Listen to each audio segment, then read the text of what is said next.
Sujatha Vijayakumar madam, உண்மையிலே சொல்கிறேன், நீங்கள் வந்து உங்கள் மருமகனுக்காக படம் எடுக்காமல் சமுதாயத்துக்கு நல்ல ஒரு என்டர்டெயின்மெண்ட்டான ஒரு படம் கொடுக்கணும் அப்படின்ற எண்ணத்தில் இந்த படம் கொடுத்துருக்கீங்கன்னு நினைக்கிறேன். அடுத்த ஜென்மத்தில் எனக்கும் இந்த மாதிரி ஒரு மாமியார் அமையணும். படம் நல்லா இல்லைன்னு சொன்னாங்க இல்லையா, அவங்கள கூட்டிகிட்டு வந்து முதல்ல படம் பார்க்க வைக்கணும்.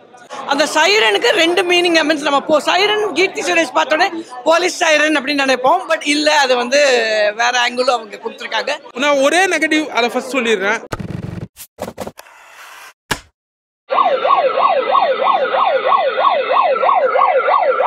இப்போ நான் சைரன் படம் பார்த்துட்டு வரேன்.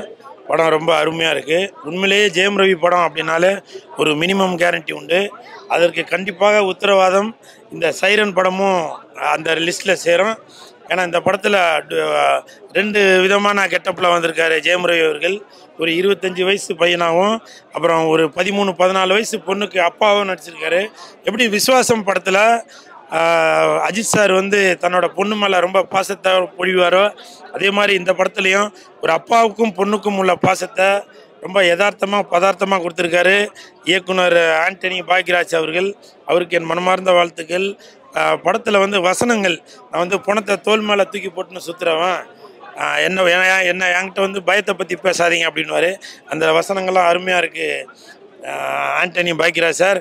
அதே மாதிரி படத்துக்கு பேக்ரவுண்ட் மியூசிக்கு சூப்பராக இருக்குது. சாம் சிஎஸ்ன்னு நினைக்கிறேன். தாரா தாரா தாரா தாரா தாரா தாரா தாரா தாரா தாரா தாரா அப்படின்னு போட்டிருக்காரு. நல்லா அருமையாக இருக்குது. அப்புறம் மெலோடி சாங்ஸ்லாம் ஜிவி பிரகாஷ் போட்டிருக்காரு. அவருக்கும் என் மனமார்ந்த வாழ்த்துக்கள். நம்ம யோகி பாபு காமெடி எல்லா இடத்துலையும் நல்லா ஒர்க் அவுட் ஆகிருக்கு. அப்புறம் இந்த படத்தோட தயாரிப்பாளர் சுஜாதா விஜயகுமார் அப்படின்னு போட்டிருந்துச்சு. அவங்க வந்து ஜெயம் ரவியோட மாமியார்னு சொன்னாங்க. உண்மையிலே சொல்கிறேன், மனைவி அமைவதெல்லாம் இறைவன் கொடுத்த வரம், மாமியார் அமைவதெல்லாம் பல வருட தவம் அப்படின்னு தான் சொல்லணும். சுஜாதா விஜயகுமார் மேடம், உண்மையிலே சொல்கிறேன், நீங்கள் வந்து உங்கள் மருமகனுக்காக படம் எடுக்காமல் சமுதாயத்துக்கு நல்ல ஒரு என்டர்டெயின்மெண்ட்டான ஒரு படம் கொடுக்கணும் அப்படின்ற எண்ணத்தில் இந்த படம் கொடுத்துருக்கீங்கன்னு நினைக்கிறேன். அடுத்த ஜென்மத்தில் எனக்கும் இந்த மாதிரி ஒரு மாமியார் அமையணும் அப்படின்னு நான் வந்து கடவுளை பிரார்த்திக்கிறேன். கீர்த்தி சுரேஷ் அவர்கள் நல்லா சூப்பராக நடிச்சிருக்காங்க. அதே மாதிரி இந்த படத்தை ஸ்டண்ட் மாஸ்டர் திலீப் சுப்ராயன் நினைக்கிறேன், அவங்களும் நல்லா கம்போஸ் பண்ணியிருக்காங்க. ஒரு ஃபைட்டு, காமெடி ஃபைட்டு நல்லா சூப்பராக பண்ணியிருக்காங்க. தேட்டரை சுற்றி ஒரே பேனராக இருக்குது. அநேகமாக ரசிகர் மன்ற தலைவர் ஷாம் ஜாக்குன்னு நினைக்கிறேன். மொத்தத்தில் இந்த ஹோல் டீமுக்குமே மனமார்ந்த வாழ்த்துக்கள். படத்தை பாருங்கள், என்ஜாய் பண்ணுங்கள். ஃபேமிலி சப்ஜெக்ட், ஒரு ஃபேமிலியாக பாருங்கள். படம் நல்லா இல்லைன்னு சொன்னாங்க இல்லையா, அவங்கள கூட்டிகிட்டு வந்து முதல்ல படம் பார்க்க வைக்கணும். ஏன்னா என்கிட்ட சொன்னாங்க டிக்கெட் போடும்போதே, படம் நல்லா இல்லைப்பா, இதை ஏன் பார்க்குறேன். யார் சொன்னது சார் நல்லா இல்லைன்னு? படம்னா நல்லா இல்லைன்னு எதுக்கு சொல்கிறீங்க? படம் பாருங்க. அதாவது டைரக்டருக்கு தெரியாது, உங்களுக்கு தெரிஞ்சிருமா? படம் பார்க்கறதுக்கு முன்னாடி நல்லா இல்லை, ட்ரைலர் நல்லா இல்லை, அது எதுக்கு சொல்கிறீங்க? படத்தை போய் பார்த்தா தான் தெரியும். ஒரு படத்தை நம்ம பார்க்கணும். ஃபர்ஸ்ட்டு ஒரு பேப்பர் கொடுத்து கதை எழுதிட முடியுமா யாராலையாவது? எழுதவே முடியாது.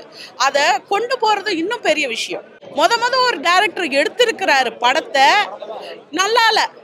என்ன நல்லா இல்லை? படம் ஃபேமிலி படம் சார், ஃபுல்லாக பக்கா ஃபேமிலியாக உட்காந்து பார்க்கலாம். ஒரு இடத்துல கூட சென்சார் கிடையாது. நல்லா இருக்கு. லவ் சீனும் சரி, ஃபைட்டும் சரி, எல்லாமே அந்த அளவுக்கு கொடுத்துருக்காரு. புது டைரக்டர் மாதிரியே கிடையாது, பக்காவா எடுத்திருக்காரு. யார் சொன்னது நல்லா இல்லைன்னு சொல்லி? நல்லா இல்லை சொல்கிறேன், இட்டுன்னு வந்து பார்க்க வைங்க தயவு செஞ்சு. கொஞ்சம் நல்லா இருக்கு.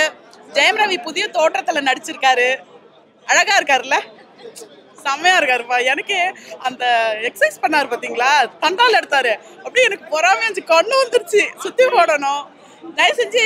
ஜெயம் ரவி சார், இதில் ஏதோ ஒன்று பார்த்துருப்பீங்க, சுற்றி போடுங்க. என் கண்ணு பட்டுடுச்சு. நல்லா இருக்கு. Family subject. இந்த பொண்ணு ஏற்கனவே நிறைய படம் நடிச்சிருக்காங்க இல்லையா, ஸோ இந்த குழந்தை கேரக்டர் வந்து இப்போ பெருசாக ஆயிருக்காங்க, நல்லா நடிச்சிருக்காங்க. கீர்த்தி சுரேஷோட மற்ற ஆக்டிங் விட இது நல்லா இருக்கு. அவங்க இதே மாதிரி கேரக்டர் எடுத்து பண்ணலாம். ஏன்னா அவங்களுக்கு இதுக்கு நல்லா இருக்கு, போல்டான கேரக்டர் அவங்களுக்கு நல்லா இருக்கு. ஸோ கீர்த்தி சுரேஷ் மேடம் வந்து இந்த மாதிரி கொஞ்சம் போல்டான கேரக்டர் பண்ணால் நல்லா இருக்கும். அவங்க சொல்ற மாதிரிலாம் இல்லை, ஓரளவுக்கு ஓகே தான். லவ் சீன் பண்றாங்க, ஃபேமிலி.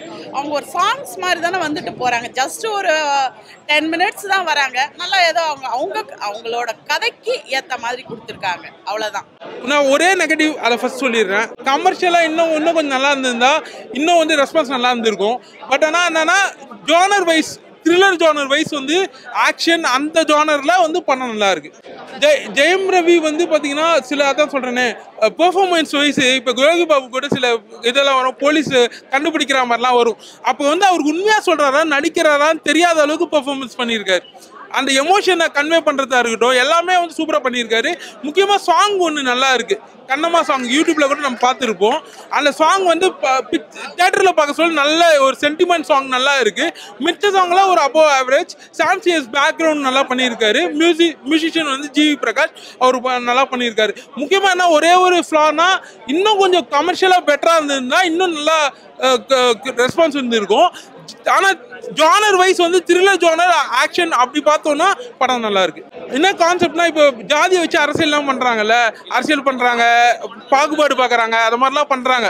அவங்களுக்கு வந்து யாருன்னா ஒரு தட்டி கேட்டாங்கன்னா, ஜாதியை வச்சு தட்டி கேட்டாங்கன்னா நீ என்ன ஜாதிடா அப்படின்னு கேட்குறாங்கல்ல, அதை போய் கண்டுபிடிக்கிறாங்கல்ல, அதுதான் வந்து சோஷியல் மெசேஜ். சைரன் மூவி நல்லா இருந்தது. ஜெயம் ரவி சாருக்கு ஒரு டிஃப்ரெண்ட்டான ஒரு கெட்டப் கொடுத்துருந்தாங்க, ரொம்ப சூப்பராக இருந்தது. அவர் நல்லா பண்ணியிருந்தார் சால்ட் அண்ட் பேப்பரில். ஃபர்ஸ்ட் டைம் சால்ட் அண்ட் பேப்பரில் ஜெயம் ரவி சாரை பார்க்குறேன்.